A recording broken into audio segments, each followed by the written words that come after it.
Hello বন্ধুরা, তোমরা কেমন আছো? আমি ভীষণই ভালো আছি। আশা করব তোমরাও ভালো আছো। তো সকালে ঘুম থেকে উঠে ফার্স্ট টাইম আমি ঘরগুলো ঝাঁট দিয়ে নিয়েছি। এরপর কিন্তু আমি প্রতিদিনই উঠোনটা ধুয়ে দিই সকালে। সেটা আমি করলাম। উঠোনটা কিন্তু প্রথমে আমি ধুয়ে দিলাম। ঘরটা আমার মোছা হয়ে গিয়েছে। এই যে আমি একদম বাড়িটা ধুয়ে পরিষ্কার করে নিলাম। এরপর আমি কিন্তু বাসি জামা কাপড় চেঞ্জ করে এসে একটু ফ্রেশ হয়ে নিচ্ছি। তাই মাথাটা আঁচড়ে নেব। আমার কিন্তু এখনো চা খাওয়া হয়নি। আমি তোমাদের দাদা বাড়িতে নাই, তো মেয়েও ঘুমাচ্ছে। আর আমি উঠে কিন্তু আগে আমার মতোই কাজগুলো আমি সেরে নিচ্ছিলাম।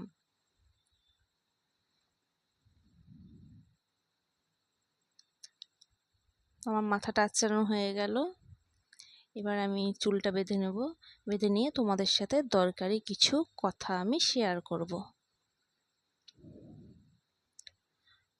তো ফেসবুক পেজ থেকে আমি এই জিনিসটা অর্ডার করেছিলাম। করে আমি এইভাবে যে ঠকে যাব, ডুপ্লিকেট জিনিস পাবো, সেটা আমি ভাবতে পারিনি।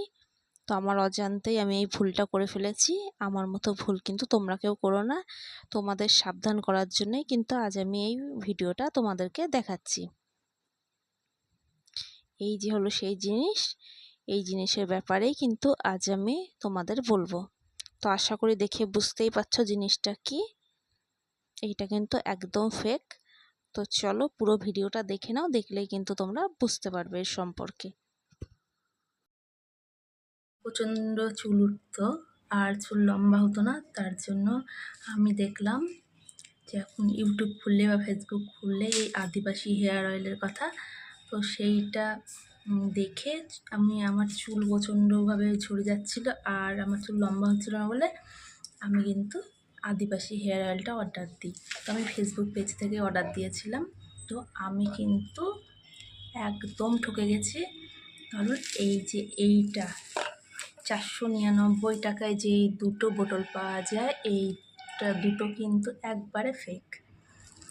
তো আদিবাসী হেয়ার অয়েলের কিন্তু 500 আর 1 লিটার এই দুটো বোতলই হয়। 500-র দাম হচ্ছে 1500 টাকা আর 1 লিটারের দাম হচ্ছে ওই 2800 টাকা কিছু, 2800 বা 2900 টাকা এরকম টাইপের কিছু হবে। তো যাই হোক, নিয়ে যখন ফেলেছি আমি তো আর ফেলে দিতে পারছি না। তো আমি প্রথমে দিতে আমার ভয় লাগছিল এটা। তো আমি একটু একটু করে ব্যবহার করছি। তো সেরকম চুল ঝরে যাওয়া বা কিছু কোনো প্রবলেম দেখছি না, তাই আমি কিন্তু এটা অল্প অল্প করে ব্যবহার করছি। যাই হোক, ফেলে দেওয়া যাবে না। তোমরা কিন্তু এরকম ভুল করো না। তো এর হচ্ছে, তোমরা যদি কেউ এই তেলটা নিতে চাও, প্রথমে আগে সঠিক নাম্বারটা জোগাড় করো, তারপর তাদের সাথে ভিডিও কল করে তারপর কিন্তু এই প্রোডাক্টটা নিও। প্রোডাক্ট দুটো নেওয়ার আগে আমার কিন্তু এর সম্পর্কে কোনো জ্ঞান ছিল না যে কোনটা ভালো কোনটা মন্দ। তো আমি এইটা নেওয়ার পর কিন্তু জিনিসটা কেমন হবে সেটা দেখার জন্য আমি প্রচণ্ডভাবে ইউটিউব সার্চ করছিলাম বা ফেসবুকে গিয়ে দেখছিলাম। তারপর যখন আমি বুঝতে পারি যে আমি আমার অজান্তে আমি পুরো একটা ভুল করে ফেললাম এই দুটো নিয়ে। তা আমি কী করে ব্যাক করব আমি বুঝতে পারছিলাম না। তো তোমাদের দাদাও বললো যে ব্যাক করবা, করে যদি টাকাটা না পাও তো এমনিতেই তো তুমি তো অজান্তে অর্ডার দিয়ে দিলা। তো আমিও দেখলাম যে থাক, যেটা আছে এটা নাহলে নর্মাল তেলের সাথে মিশিয়ে মাথায় দিয়ে দেবো। তো আমি এমনি অল্প অল্প করে প্রতিদিন স্নানের আগে একটু করে দিই, ভয়ে ভয়ে দিই, আবার একটু শ্যাম্পু করে নিই। তা আমার কিন্তু চুল উঠছে না, বাচ্চা কিন্তু কোনো প্রবলেমও হয়নি। এটা ফেক হলেও কিন্তু কোনো প্রবলেম হচ্ছে না আমার। এবার অনেকেরই কিন্তু চুল উঠে যাচ্ছে, এই সমস্যাগুলো হচ্ছে, কিন্তু আমার কিন্তু সেরকম কিছু হয়নি। তো আমি এই যে তোমরা দেখো, এই যে আমি কিন্তু এই ভর্তি থেকে এই যে এতটুকু কিন্তু অলরেডি ইউজ করে ফেলেছি।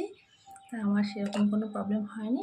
কিন্তু এটা অরিজিনাল না, অরিজিনালের যে গুণ বা কাজ তার 1%ও এতে হচ্ছে না।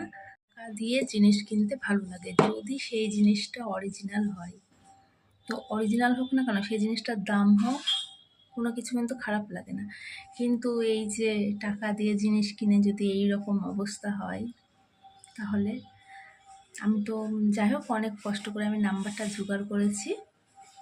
তা আমি এই দুটো থাকার সত্ত্বে আর নিব না, যেমন করে হোক এই দুটো আমি শেষ করব। করার পর কিন্তু আমি আবার ভিডিও কলে তাদের সাথে কথা বলতে হবে। কথা বলে তোমার চুলের কি সমস্যা, মানে তুমি কি জন্য তেলটা নিতে চাইছো সেই সমস্যাটা কিন্তু জানিয়ে তারপর কিন্তু তাদের কাছ থেকে এই তেলটা নেবে। সমস্ত সকালের কাজকর্ম সেরে তো আমি তোমাদের এটা জানানো হয়েছিল না।